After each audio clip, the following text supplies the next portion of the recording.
Hello, everybody. My name is Michael Freeston, Director of Quality Improvement at the Early Years Alliance, and I'm delighted you've chosen to spend your evening with us this evening looking at another one of our webinar issues, this time looking at welcoming back parents. I'm delighted to be joined by Melanie Pilcher, Quality and Standards Manager at the Alliance. Can you say hello, please, Melanie? Good evening, everybody. Excellent. The reason for today's topic, it emerged if people were with us back in February at the last of our monthly webinars. One of the issues towards the end of the session was a couple of people posted in the chat that it's been so much better.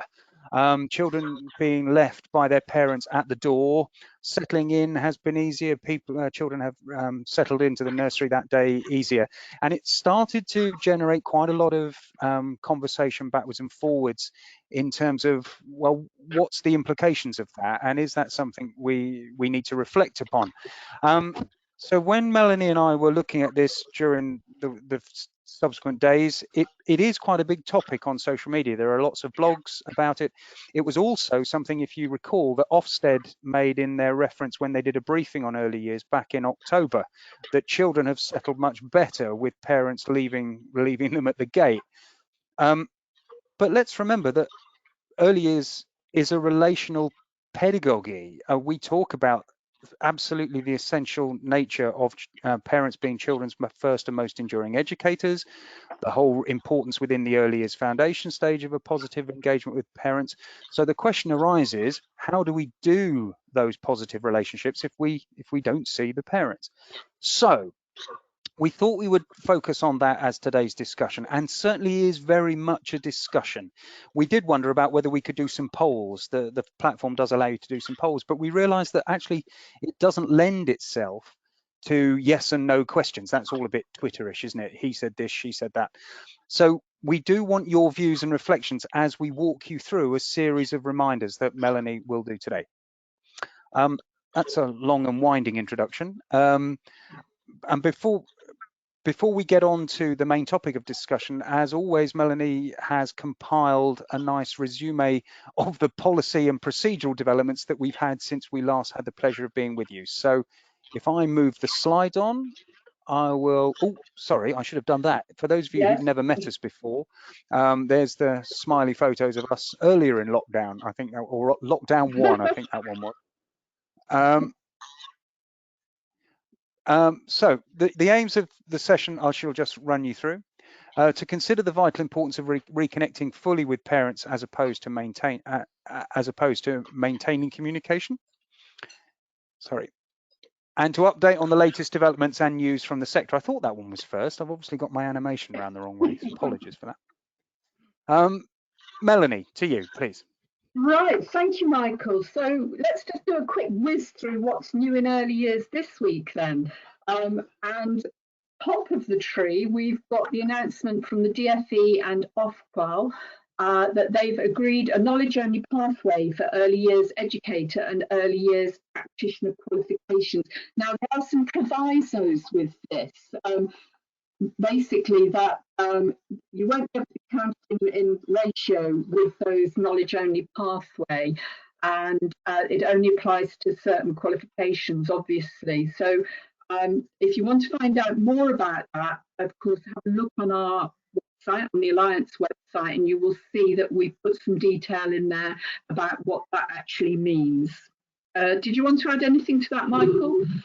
Well, if you don't mind, I will just, by way of background, clearly there have been, particularly for learners who aren't employed in a setting and maybe following their level 3 qualification through a college provider, and they would normally have a placement, and placements have been difficult, and the availability of placement places has been restricted, but also assessors have often not been able to access practice into settings to be able to assess competence of learners as they're going through their courses. So this was causing a bit of an issue in terms of, particularly for learners who want to use their level 3 qualification to get into higher education, that we needed to be able to certificate them. But obviously there is the competence element of the level 3 early years practitioner qualification. So this is where we've got to, that there will be the potential for certification of knowledge only, and then the practitioner can subsequently have their competence and their skills element assessed to complete the full qualification, all of which is perfectly sound. And as Melanie said, it will be clear on the certificate. So I think the important thing for managers of settings, of chairs of committees, when they're looking to appoint people who are coming through at the moment, just be conscious to look out for the status of that person's level 3 certification, because that person will not be a full level 3 qualified person who you can count in the ratios. So it is something to bear in mind as we go forward. So more details are on our website, NCFE, CASH website, or Ofqual as well. Thank you, Melanie. Thank you, Michael. And then I think it was at the end of last week, we had an announcement out that the test and trace support payments have been extended to parents of self-isolating children. Now, again, there are some provisos with this, the most important being that in order to qualify for that payment, the parents would have to meet all of the criteria. So just be aware of that as well. And again, links to the additional guidance for that are on our website, so do have a look at that. Shielding guidance. I think you're going to have to do something with your microphone, Melanie, again. Do you mind just moving about or something, because that is getting a bit goldfish bowly. Sorry. I'm so sorry, everybody. We don't normally have this problem, do we? Well, how does that sound? That's better. That's better. Okay. Yeah, that's better. I've actually moved the microphone back a little bit, so hopefully that will be an improvement. Right, you will know that shielding guidance is being paused from Thursday the 1st of April. Clinically extremely vulnerable people are no longer advised to shield. Now, the implications for that, for the settings, of course, mean that you may well have somebody returning to work. So do think carefully about your risk assessments for those people who were or are clinically extremely vulnerable, but are now able to come back into the setting, and really think about what that's going to require of you. That's okay. Thank goodness, registered childminders are now able to order home testing kits online, and I think the Alliance has really campaigned long and hard to make sure that that has been the case. So I'm really pleased to see that announcement come out last week.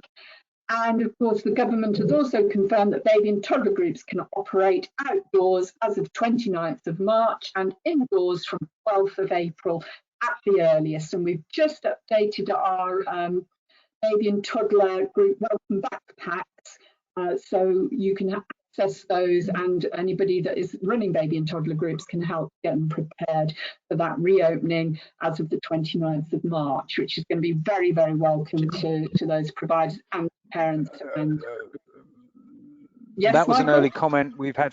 That's an early comment we've had from Julie, and as much her initial response to my introduction was, I missed the stay and plays. We had lovely weather, so parents socially distanced, collected from gardens, and got to see them play. Yes, so I think, and that's Monday, isn't it? Is the baby and toddlers outdoors? So that is a big step forward, I think. Absolutely. So welcome back, baby and toddler groups. I think that's something to celebrate. Okay, if we just move on then. So what I wanted to do this evening, and some of these bullet points are going to seem really quite negative, but what I wanted us to focus on for the rest of this evening is to think about those relationships with parents, how they've been compromised by necessity during the pandemic, and how we really need to start rethinking, reevaluating and reflecting on what's worked and what hasn't worked. And when I started to put these slides together, they actually seem to fall quite nicely into the intent, implementation and impact headings that we would normally use when we're thinking about our educational programs. So I've actually borrowed those headings and trying to put this in the same context. So let's think about the intent as it has been for the past 12 months. Our intent was simply to provide that childcare for key workers and vulnerable children. And since then, our intent has evolved slightly, because we've been very focused as a sector at maintaining a service that's going to be there when parents needed it. You know, parents who were furloughed, going back to work, parents who were self-isolating. We've tried all the way through to be there and meet parents' needs. There's been a huge intention on keeping children, staff and parents safe, as we would expect. And of course, within that, a lot to do with maintaining social distancing. We've been very clear about how we pay attention to those children and families that are considered to be vulnerable. And of course, we're looking now towards reopening fully and providing as normal an experience for children as possible. So that's been our intent. But I think as we move forward, as we move on, we are going to have to redefine our intent again and bring it back to those core values of the early years foundation stage. Thank you, Michael.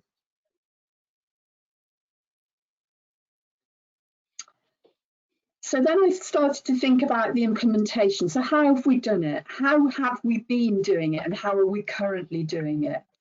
So by necessity, we have been proactive and innovative. And one thing that struck both of us as we've connected with all of you during the pandemic is the level of creation and innovation that we've actually seen. And we've seen this coming through in our Connect events as well, when we're talking with groups of providers and sharing that best practice. People have been they've persevered. Whatever barriers have come their way, they have been creative in how they've overcome those. Staying in touch with families during those enforced closures of settings, making best use of technology in ways that we would never have expected to have done in an early years context. We've been supporting the home learning environment in very new and creative ways. We've been encouraging attendance and reassuring parents through what has been a very frightening and very worrying time for them. And also, at the same time, we've been encouraging and supporting our own staff to turn up for work every day and putting themselves at risk as well. We've had to reorganise the environment. So we've put so much effort into creating this nurturing, safe, enabling environment for children, which all of a sudden we've had to recreate and repurpose for the sake of social distancing. We've had to create and enforce, because we have had to be the enforcers, these new ways of doing things, stand here, wait there, come at this time, collection times, dropping off times, changed around, everything done in the name of safe practice during the pandemic. And these things have become a new normal. Okay, Michael. Thank you. Sorry. That's okay. I was just keeping an eye on the chat, on the questions coming in. Yep, okay. And so have I gone? Yes. Yes, we're on the right one. And then I started Thank to you. think, sorry. That's okay. And then I started to think about the impact. And there have been some positives. So let's start looking at the perceived positive impact on the settings. It's been speedier and more efficient to welcome parents and children in the morning. Drop-off and collection times have been quicker. And these are the things that we've been picking up from our interactions with you out there, and also from what we're hearing and seeing on social media as well. Children appear to settle quicker. And this is one of the things that we talked about at our last webinar, how children who quite often are clingy in the mornings, and parents who are clingy as well, how actually the very fact of coming in and being dropped off at a distance, if you like, has meant that those children have settled quicker. And I want to talk more about that in a moment. There's been less clutter in entrance halls and doorways as well, as parents with buggies come in with bags and all sorts of things going on.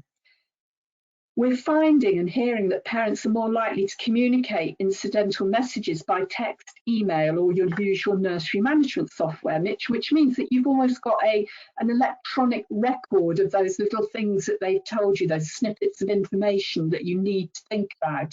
Oh, I'm going to collect half an hour earlier today. Parents are also more aware of other parents waiting, therefore hand over more quickly. Sessions are tending to start and finish on time. And those new systems have embedded really well.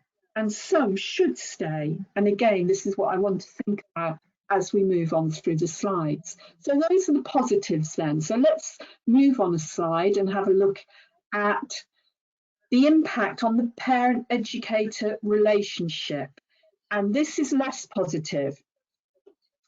There is that sense of alienation from the parents about the child's daily experiences in the setting. And I was talking to a head teacher of a first school today who has children in nursery, and he was telling me expressing to me actually his distress, how he feels very disengaged from his child's day because his involvement ends at the front door or even sometimes at the front gate.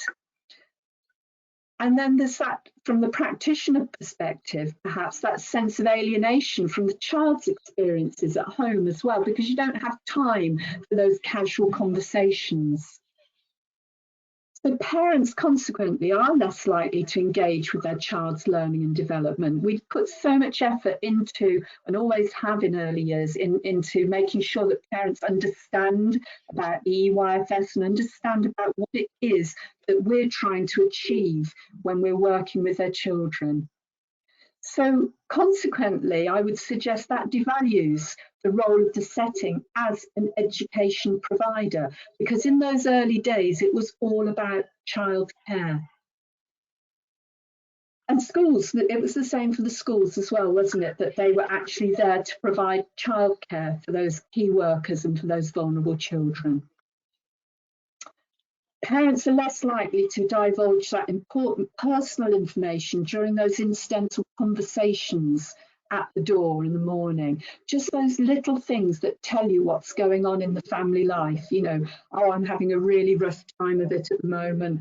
My job's been, you know, I'm at risk of redundancy. All those little things that actually add to our knowledge and understanding of what's going on in the child's life. Drop-off, I've observed, has become drop and go. And the end of the session, and I was observing children coming out of a nursery the other day, and the term that struck me was click and collect. Grab your parcel and leave the premises. And parents do feel the need to leave quickly to avoid being an inconvenience, and you can almost see that in the parents' response as they collect their children at the end of the day. Right, thank you very much. I'm glad he's had a nice day. Now I'll get out of your way quickly. And I think that's having a negative impact on those important parental relationships. And then, of course, that has an impact on the children as well. And I truly believe that the current situation, of course, does not meet the needs of every child. It works well for some children, the way that drop-offs and collections have been happening, but not for every child. Children who are resettling need that close proximity of their main carer until they are ready to separate in their own time. And what we're actually doing at the moment, we're not really giving children time to process those emotions, time, because they sort of get swept up within the day. And because they're not processing those emotions, they're actually just internalizing them, and they end up coming out in other ways, in less positive ways, with the negative behavior that we often recognize as being as a result of children who aren't settled properly. And we know that a safe environment for the setting relies on the parent-educator relationship being strong. It's one of the core, values of the early years foundation stage, isn't it? Enabling environments and positive relationships that support the unique child's experiences when they're with us. And as I said, those positive relationships are, of course, compromised. Children can't share their day with parents. Look at what I've done today. You know, when they drag the parent across the room to come and look at something that they've put together on the interest table, or something that they've created out of the Duplo box or the bricks that day that they want to leave up until tomorrow's session starts. They're not able to share that with their parents. And I truly believe, and I've seen this in one of the Facebook posts that's been going around, that actually a photograph can't capture that. That can't capture the child's excitement and pride at what they're doing, that little snapshot. When handovers are rushed, as I said earlier, actually, that children may not have time to process those strong feelings before they actually begin their day with you. And they need to get that in order so that then they can actually put it behind them and engage in the day and engage with their peers properly. And we know that children's resilience is already being tested to the limit because of the pandemic. So I ask, whose needs are we meeting at the moment? And of course, we've done what we've needed to do, but now is the time to step back and start to reflect on what we do next. Michael, did I Thank you, hear it? Melanie. That was great. Thank you. And just to put it into some context, and I hope she doesn't mind me saying this out. Sophie has just put a comment in, which I think I need to predicate on the point you'd said before, that this is a reflection looking at things in quite a stark way. She said, I literally have not thought of some of these points. I feel awful, with 3 exclamation marks. Sophie, please don't. No. As Melanie has indicated, we responded in a way that was necessary. Nothing in the last year has been normal. The responses are wholly essential that needed to take place. What I think is important now as we're moving out of this process is to start this thought process in terms of what bits do we want to keep, which have been the promises, but fundamentally putting the child's needs at the center of that discussion. So please don't beat yourself up over it. This is our role, is to actually just try and raise these things in people's consciousness so that they can actually discuss it with their staff teams, with their reflect on their own practice, and take things forward from there. Another one that's coming from Sarah, and I'll paraphrase because it's quite lengthy if you don't mind. She's particularly concerned with the difference with the resettlers who you've mentioned, which she's feels confident, and children who are new to the setting, who've had a Yes. really odd year for probably half their life and are now facing what we would not consider to be normal settling processes. And I think that's a really interesting point. We have a generational issue here. The children who were with us before we went into lockdown are using their muscle memory, their brain memory to resettle. That isn't, we need to think really carefully about what we mean for children who were not with us before the process, this pandemic hit. And I think as restrictions ease, of course, we are going to be able to settle children properly. But I truly believe that, you know, it is time to rethink how we settle children anyway, so that we make sure that we are always basing it on the individual needs of those children. And I was reflecting on this as well earlier, that actually there will be particularly some babies starting in some settings who have possibly never been held by anybody but their own parents. And, you know, I think that really does make me, yes, it really does concern me. So I think we've got a lot to think about. And I think settling in, we mustn't rush it.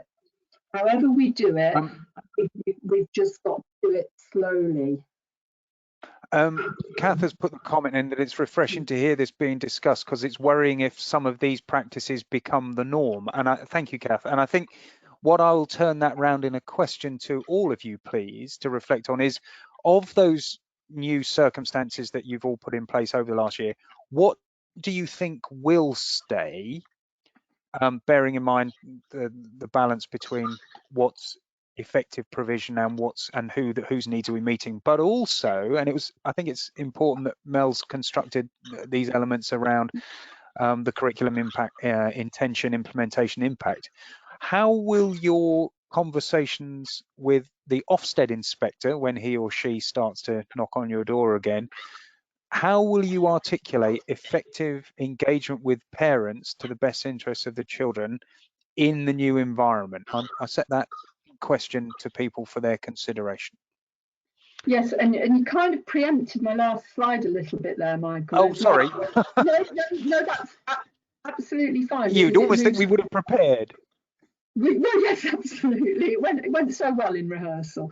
But it is time to take stock. And I think the time to take stock is now. Yes, we're not quite there, are we? Things are still up in the air and we're still working with all these constraints. And again, just to reiterate, and there should be nobody out there beating themselves up over, what's happened, because we've done what we had to do, or you've done what you've had to do. But not only that, but you have done it very well. And the reason we've done it well as a sector is because we've always kept the child at the heart of this. And as we move on, I suppose that's the key message, isn't it?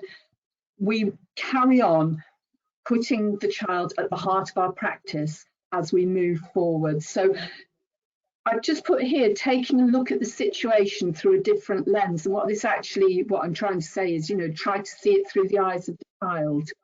And again, with those new starters, thinking about their experiences up until this point, and also with the resettlers, thinking about their experiences, what they want from us now. And just, I think I don't very often get to observe children firsthand anymore. So when I do, I am always looking at it through very fresh eyes. But one of the things that struck me recently, in a session that I was doing with some young children, was what their needs were, their need almost to be directed in their play, because they weren't quite sure. They've spent 12 months, we all have, being told where to stand, what to touch, what to do after we've touched something, what we can't touch. And I think now, as we ease those restrictions and as we move back to something that looks more like normal, how does that look for the child? Well, this time last month, you were telling me where I could go and what I could do and what I couldn't do and how I could play. And now all of a sudden, we're back to those core values of the EYFS again, which is about that child-led learning, about children's play being so important and how they learn through play. And we've been managing those things very carefully because we've had to. And now is the time that we give it back to children. And then I was Thank thinking you. about, yes, go on, Michael. Sorry, carry on. No. No? I was just a couple of comments that have come in. One from just in terms of the examples of what's happening. An interesting one from Juliet, where she's been talking about a setting of her acquaintance where they're beginning settling in sessions, beginning with two sessions in the park with the child and their parents, and a slow 1 hour drop-off session over 2 weeks. So I think it links to one of the conversations I've been having recently in terms of let's not have one size fits all settling in policies and procedures, because children's needs are different and we're going to have a huge spectrum. And Wendy has made a comment back to Sarah's earlier on about the difference between the new generation of children coming through, and as your point there, may have a completely different settling regime than older children who have had a different set of experiences. So reflecting on what each child and each parent's needs when it comes to settling will be essential. Lindsay has asked, we've been considering how to hold parent consultations as well as generally daily chatting with them. Any ideas will be greatly received. Thank you, Lindsay. I think it's been certainly one of the innovations that many settings have done, holding online evening catch-up sessions. Melanie, is there anything you'd like to say on that before come on to others? I think where we've heard of those, they seem to be working really well. And I think that there is definitely a hunger from parents out there to have those consultations, not just in terms of finding out what's been going on, but actually to be able to express what they want next, what they want to happen next as well. And I think that's really important, that not only are we looking at it through the different lens, but we're actually hearing back as well what people are telling us. So that's really important. And as always, when we speak to any of you out there, and again in our Connect events, we do this a lot, we hear your ideas, your best practice, and then we disseminate it further. So anybody out there, if you're doing it and you're doing it well, let us know, please, so that we can share that and celebrate that. We've been reminded on a couple of comments that an effective settling in process can inform long-term emotional security from the whole attachment theory perspective. So these must not be overlooked. I think it's important. Just a couple of points on, Paul has come back we found we found that Zoom parents' evenings didn't work because people had been on Zoom all day. And I'll link that to Julie, who said, well, that might change as our working practices evolve over the coming months. But actually, Julia said that they do telephone consultations, and I think the good old telephone may well be may come back into its own because it's a slightly Oh, different yeah. form of communication. So thank you. I absolutely agree. Um, We're all zoomed out at the moment. I think, it was like a revelation, wasn't it, when we found Zoom? But now, actually, I think everybody's starting yeah. to feel like, yeah, let's move back to something and write a letter. Lindsay, it's just another comment. We have managed to support parents with individual children's needs by making phone calls using Tapestry and email. It's just not the same as those No, face-to-face interactions. I think that just about sums it up there. no. Julie, or arrange an outside meeting in the day when no other parent is around. We have daily diary books that both us Yeah, and parents write in. I think that's a really interesting comment because it's in a way, it's one of those things that you we didn't reflect on it before because it was always there. Whereas now, trying to work out how best to do it because it's been brought into sharp relief about what happens when you can't do it. That I think it is a useful opportunity to reflect on how do we ensure that our engagement with parents is focused on meeting the needs of the children in our care. yeah, absolutely. And I think that takes us on nicely to that second bullet. Partnership working with parents is more than communication. And that's what we've been doing. We've been communicating with parents and we've done it really well. But we have lost, to some extent, we've lost that engagement. So it's thinking about how we can get that back and that how we involve parents again in the life of the setting. Yeah, and Um, again, go on, Michael. Yes. No. Denise has put a point, and thank you. She's reflecting back on the question I raised about Ofsted. She's asking, it will be really interesting to see how Ofsted question us about effective engagement with parents if they inspect us now, and it will be an interesting point. I think Ofsted will want to reflect on that. I mean, obviously, we're not getting any inspections at the moment. I think, is it September they're looking to restart Yes. inspections now, or is it earlier than that? No, No, I think it's going to be the no, autumn. it's yes. So I think what you've got to remember is they will ask the question because it is within the EYFS. It is one of the things that they inspect us on. It's not one of the additional things that we do. It's not something that enhances our practice. It is fundamental to the EYFS. So we will be asked questions. And I think being able to demonstrate how you've engaged or how you've communicated with parents and how you're now reflecting on how you re-engage with parents, it's going to show excellent leadership and management for a start.